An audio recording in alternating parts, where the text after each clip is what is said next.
안녕하세요, 주스입니다. 이번 영상은 이제 내일하고 모레죠. 7월 14일, 15일 신규 청약 종목인 제널루션에 대해서 한번 이야기해 보도록 하겠습니다.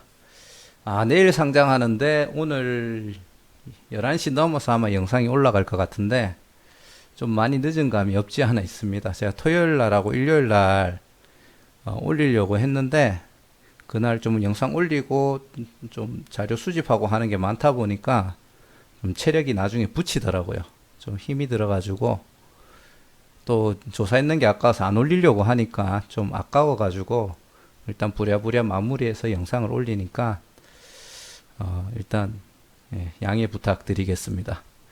자, 이 신규 청약하는 제널루션 같은 경우에는 우리가 흔히 알고 있는 진단 키트 거기에 관련된 일부분을 관여하고 있는 업체라고 생각하시면 됩니다. 일단 이 업체가 뭐 하는 곳인지 한번 얘기해 드리고 향후 전망에 대해서도 한번 예측해 보도록 하겠습니다. 제널루션은 이제 쉽게 말하자면 유전자 기반 제품을 개발, 생산, 판매하는 회사고요. 그리고 이 장비를 판매를 하고 나면은 이제 다양한 이제 핵산에서 추출된 RNA, DNA로 검사를 하거든요. 그 검사에 필요한 씨앗까지 같이 판매를 한다고 보시면 됩니다. 장비 한 대를 판다고 해서 끝나는 게 아니고 계속 이 장비를 사용하기 위해서 제널루션의 씨앗이 필요하기 때문에 지속적인 매출 발생이 가능하다. 이렇게 이해를 하시면 되고요. 적용 분야는 아까 전에 제가 진단 키트 관련 얘기를 했죠. 사스, 신종 플루, 메르스, 그리고 최근 그 팬데믹 증상을 검사하는 데 사용이 되었고요. 거기에 DNA, RNA를 추출해서 검사하는 용도로 사용이 됐습니다.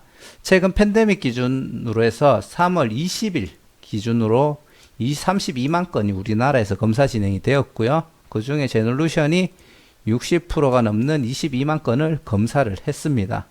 그래서 제가 정확하게는 좀 이 부분은 조사가 충분하지는 못하는데 우리가 흔히 말하는 진단 키트라는 검사를 하는 전체적인 부분을 다 관여를 하는 건지 아니면 거기서 샘플만 추출하는 쪽만 관여를 하는 건지는 제가 정확하게는 모르겠어요. 근데 뭐가 됐든지 간에 전체 검사의 한 60% 정도를 관여할 정도면은 이 종목이 상장하고 난 다음에 이런 팬데믹 같은 게 발생을 하면은 이런 진단키트 쪽에 대장주까지도 될 수 있지 않을까. 아니면 최소한 2등주까지는 될 수 있지 않을까라고 좀 예상을 해보고 있는 중입니다. 그리고 이제 아까 전에는 키트 관련된 부분을 이야기를 드렸고요. 이 RNA라는 게 굉장히 여러 가지 유전자나 이런 부분에 있어서 중요한 부분인 것 같기는 해요. 그 감만 잡아 놓으시고요. 그리고 친환경 농약으로 사용하기 위해서 합성품 개발에도 지금 사용이 되고 있고요. 동물용 의약품을 RNA를 이용해서 치료제도 개발하는데 사용이 되고 있답니다. 그리고 구제역, 조류독감, 아프리카 돼지열병, 제가 분자 진단은 정확하게 뭔지는 모르겠는데 이것들을 확진 검사하는데 사용 중이며 그 시약의 70% 이상을 제널루션에서 공급을 하고 있답니다. 그래서 우리나라로만 딱 국한을 하고 봤을 때는 여러 가지 돌림병, 전염병 이런 것들을 이제 검사하고 찾아내는데 굉장히 큰 역할을 하고 있는 기업이 아닌가라고 지금 예상을 하고 있고요. 정리를 하자면 이게 핵심이죠. 환자가 오면 환자의 몸에서 샘플을 채취하고 거기서 핵산을 이용해서 RNA, DNA를 추출한 다음에 PCR이라는 기술로 증폭 및 분석을 한다. 자, 이 부분은 기억 안 하셔도 됩니다. 기억 안 하셔도 돼요. 그냥 제가 설명을 해드리기 위해서 했는 거고, 그냥 뭔가 전염병 같은 게 있었을 때 검사하는 그런 쪽에 특화되어 있는 기업이다. 이 정도로만 이해하시길 바랍니다. 자, 코넥스에서 코스닥으로 이전 상장을 하는데 일단 수요 예측은 당연히 끝났겠죠. 내일하고 모레가 공모고 17일 날 공모 금액에 잔여 금액이 환불이 됩니다.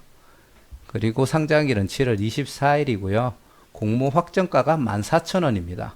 우리 코넥스에서 코스닥으로 상장했던 하는 종목이 오늘부터 지금 공모를 하고 있는 TSI가 있죠.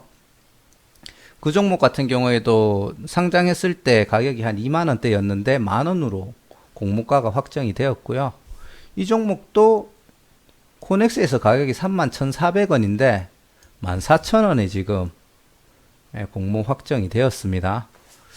그래서 코넥스에서 코스닥이나 이렇게 넘어오는 업체들 특징이 좀 그런가라는 생각이 들고요. 그래서 아무튼 뭐 선입견일 수도 있겠지만 코넥스에서 이 가격을 했는데 이 정도 공모가면은 받아도 괜찮지 않나라는 생각이 좀 들긴 들어요. 개인적인 생각은 그렇게 지금 하고 있습니다. 그리고 일반 청약자한테 16만 주가 배정이 되고요. 이게 몇 프로 정도 되는지는 제가 뒤에서 계산을 해 드릴게요. 저도 지금 아직 계산을 안 해놓긴 했는데, 그리고 이 종목을 공모할 수 있는 증권회사는 신영증권이라고 합니다. 한 군데서만 가능하고요. 자, 지금 보시면은 뭐 제가 계산할 필요도 없네요. 여기 다 나와 있으니까.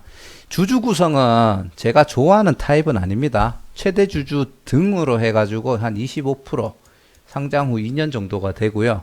그 위에 임원 및 기타, 여기 회사 직원들이 한 30명 정도가 된다고 하더라고요. 그래서 일단 직원 자체가 크게 많지도 않고요. 그래서 그런지 보호 예수로 묶이는 퍼센트가 32% 정도밖에 되지 않아요. 제가 좋아하는 그건 아니죠.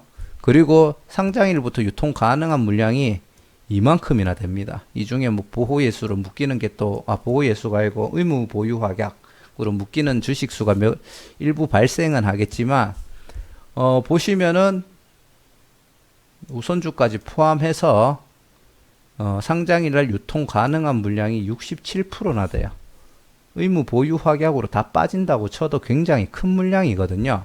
그래서 제가 생각할 때는 요 뒤에 31,400원에서 이제 14,000원에 공모가 되었잖아요. 그래서 이거는 일단 제가 그냥 가볍게 추측하는 건데, 더블은 일단 갈 것 같아요. 하다못해 더블 언저리까지는 갈 것 같고, 대충 이 가격 근처까지는 상승은 나올 거라고 판단은 됩니다.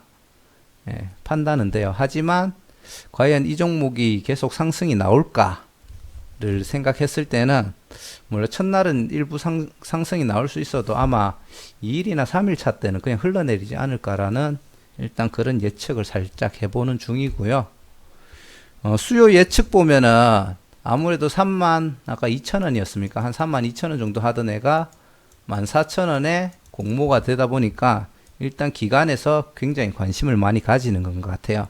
1161대 1인데 여기서 또 볼 게 의무 보유 확약은 21%밖에 안 돼요. 그래서 저는 이걸 어떻게 해석하냐면은, 일단 가치가 32,000원이니까 14,000원에 기관들이 욕심을 낸다. 근데 의무 보유 확약은 걸 생각이 없다. 왜? 상장하고 하루 이틀 만에 자, 차익 실현을 할 거라는, 저는 좀 그런 의도로 지금 해석을 하고 있는 중이고요. 그리고 지금 이게 재무제표인데 과거의 매출을 보시면은 2018년도에 31억, 2019년도에 39억을 했는데 2020년 1분기입니다. 1분기 때 매출만 33억이에요.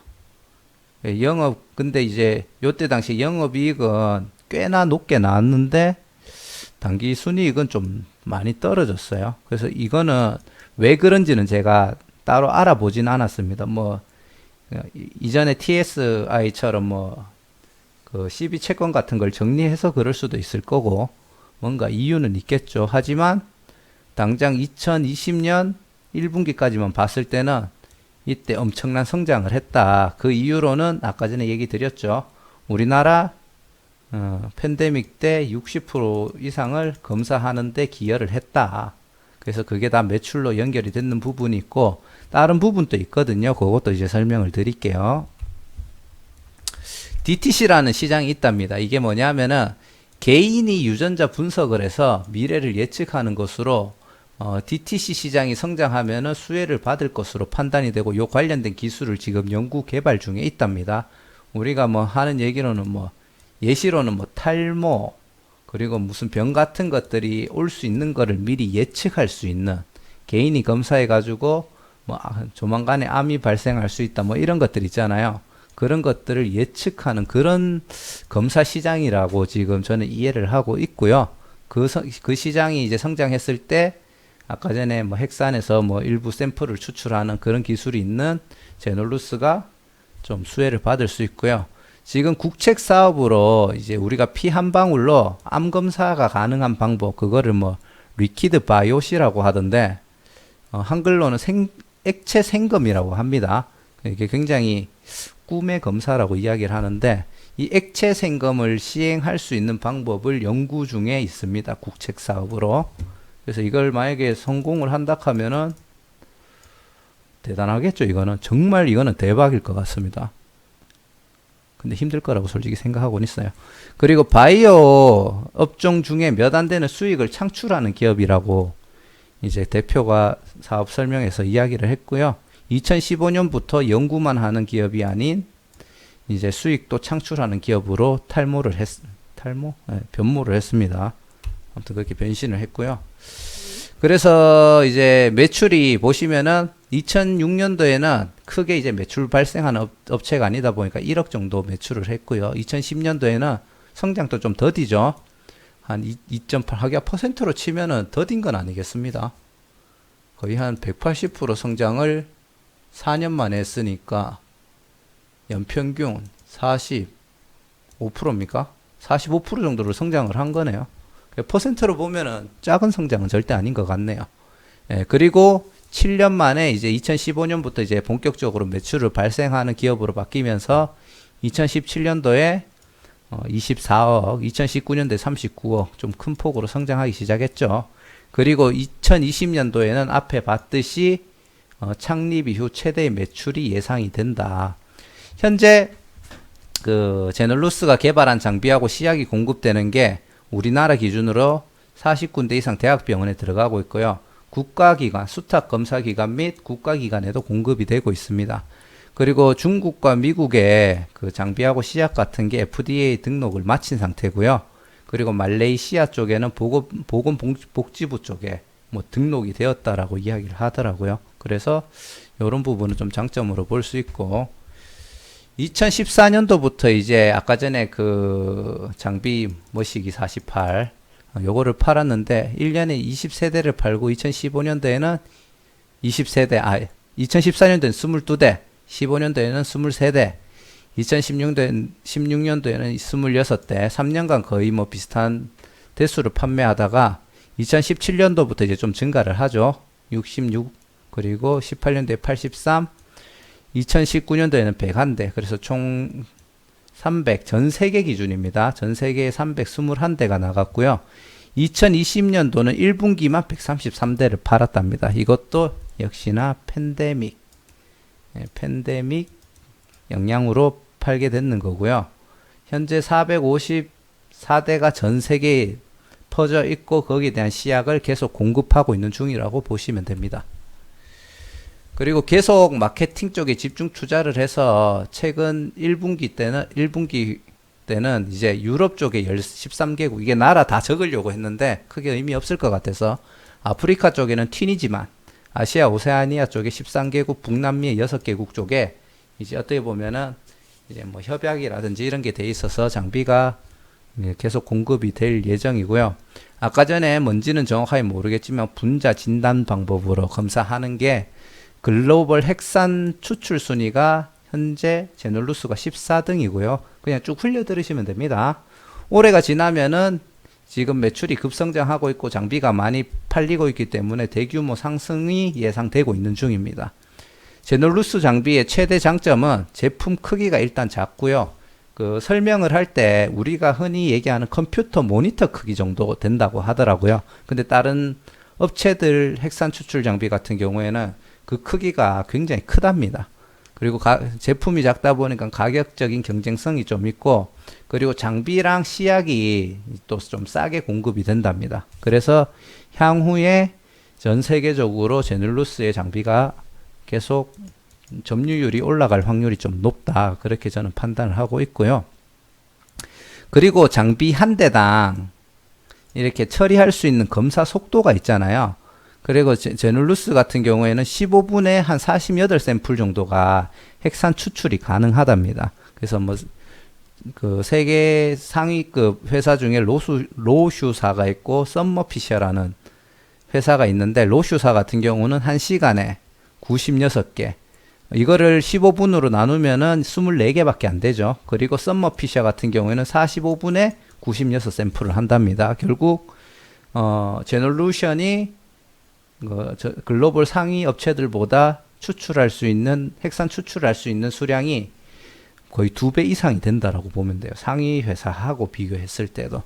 그래서 일반적인 병원에서는 체감이 크게 나진 않는데, 이런 검사가 자주 하는 검사는 아니다 보니까 크게 체감이 되지 않으나, 이런 최근에 우리가 있던 팬데믹이나 이럴 때는 이제 그 검사 속도가 몇 배가 차이 나기 때문에 좀 이제 큰 차이가 체감이 된다고 하죠. 그래서 그때 매출이 이제 많이 발생을 할 수 있었다고 보시면 됩니다. 자, 일단 여기까지가 제놀루스의 이제 회사 소개고요. 아까 전에도 얘기 드렸듯이 안 좋게 보는 점은 딱 지금 이거 하나예요. 하나. 너무 최대주주가 가지고 있는 주식수와 보호예수에 묶여있는 비중이 너무 작아요. 그리고 유통 가능한 물량이 상장일 날부터 풀릴 수 있는 물량 자체가 굉장히 많다는 게 제일 큰 단점으로 보고 있고, 가장 큰 장점은 진단 키트라는 그런 테마 쪽에서는 향후에 대장주가 될 수 있을 정도의 가치가 있지 않나 라는 그런 생각이 좀 들고요. 또 하나 알고 싶은 게 특례 상장인지는 잘 모르겠어요. 전에도 얘기 드렸지만 원래 매출이 4년 이상 5년 정도 지속되면 상폐가 되잖아요. 근데 특례 상장이 되는지는 정확하게는 잘 모르겠습니다. 근데 바이오라는 업종 특성상 가능성이 좀 높을 것으로 판단이 됩니다. 그래서 제가 생각하는 전략은 청약을 하는 거는 좋다. 청약은 괜찮은 것 같고요. 대신에 상장일 기준 하루 혹은 이틀 중에 익절을 하는 게 낫지 않겠나. 기간의 매도세가 좀 많이 붙는다 싶으면 그때 같이 익절을 하시는 거를 추천을 드립니다. 자, 여기까지 제놀루션 업종 분석이었고요. 제가 사실 조사가 좀 많이 부족했습니다. 그리고 정리하는 것도 제 마음에 솔직히 지금 안 드는 상태인데, 이게 계속 미뤄서 될 일이 아닌 것 같아서 좀 부랴부랴 영상을 제작해서 완성도가 좀 떨어지는 점은 양해 좀 부탁드리겠습니다. 자, 구독과 좋아요, 알람 설정 한 번씩 부탁드리고요. 시청해 주셔서 감사합니다.